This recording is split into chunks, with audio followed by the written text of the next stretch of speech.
से हम जितना भी लेसन है, 23 लेसन है, आप जाकर एक नजर देखिए 30 मिनट निकाल करके।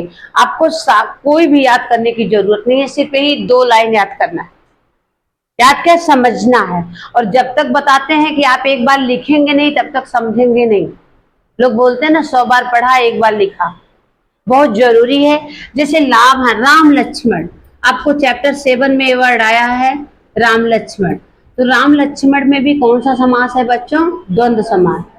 द्वंद्व समास। एंड रात दिन, रात दिन, रात दिन में कौन सा समास है? द्वंद्व समास। जय पराजय, जय यानी विजय होता है, जय पराजय, जय पराजय में कौन सा समास है बच्चों? द्वंद्व समास। अगर कोई भी पूछता है आपसे कि क्यों, तो आपको लर्न करने की जरूरत नहीं है कि मतलब हम उसको लर्न करें। आपको सिर्फ यही बताना है भाई एक दूसरे का अपोजिट है एंड जो सेंटर पे योजक चिन्ह है। इसको हम हिंदी में बच्चों योजक चिन्ह बोलते हैं। कंपटीशन लेवल का वेरी इंपॉर्टेंट क्वेश्चन। हमको सिर्फ पास होने के लिए नहीं पढ़ना है कि हमको 10th में पास हो गए, कोई चीज को समझकर हमको पढ़ना है। तो राधा कृष्ण, राधा कृष्ण में भी आया है राधा कृष्ण। राधा कृष्ण में भी कौन सा समास है बच्चों? द्वंद्व समास। कौन सा समास है? द्वंद्व समास। तो ये समास जो है एग्जाम में आता भी है।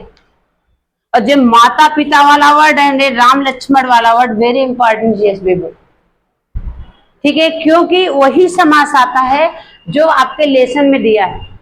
राम लक्ष्मण आया है, सुख दुख आया है, रात दिन आया है, ठीक है, जैसे चैप्टर 23 तक में कुछ ना कुछ आया है, तो आपको आएगा। तो अब आपको अब सोचो कि याद हम कर लें तो याद करना पॉसिबल, तो मैं तो नहीं समझती।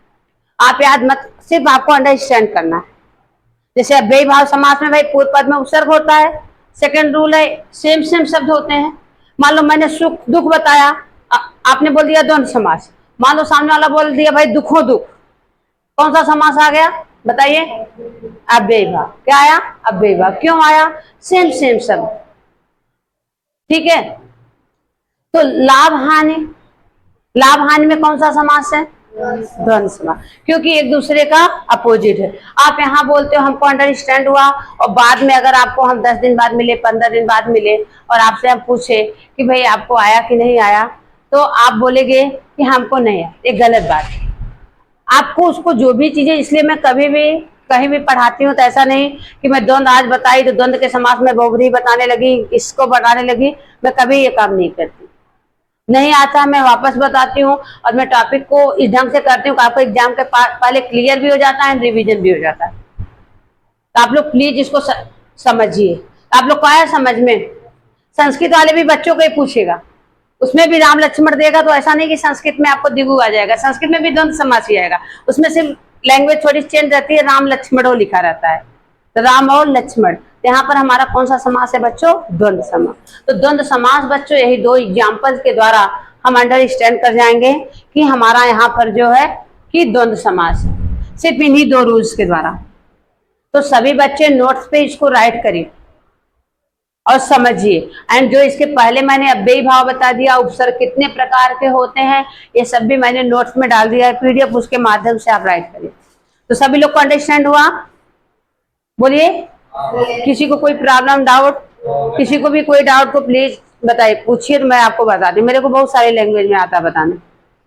लैंग्वेज का मतलब बहुत सारे सिस्टम में, समझ रहे हो बात ना?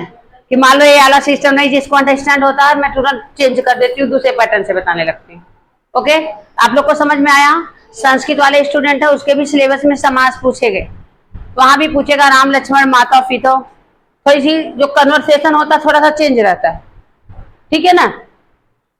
तो इसको आप लोग अभी नोट पर राइट कर लीजिए, और मैं अभी आप लोगों को जो भी टाइम 5 मिनट 10 मिनट बचा है, मैं आपको विभाग ए का, ठीक है, बताती हूँ।